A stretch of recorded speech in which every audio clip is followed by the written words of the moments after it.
Nagbigay ng donasyon na nagkakahalaga ng 150 million pesos si Pangulong Bongbong Marcos sa Veterans Memorial Medical Center para ito sa procurement ng Magnetic Resonance Imaging o MRI machine ng Renal Dialysis Center ng ospital.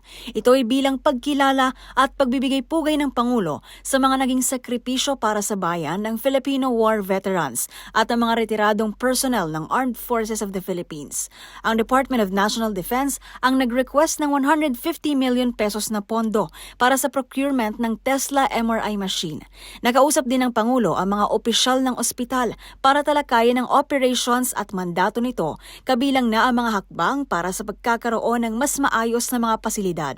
Samantala, higit 200 pasyente ang nabibigyan ng serbisyo ng dialysis center nito, kabilang na ang World War II veterans at mga retired military personnel at kanilang mga dependent. Nakakatanggap ang mga veterano ng libreng serbisyo gaya ng mga gamot.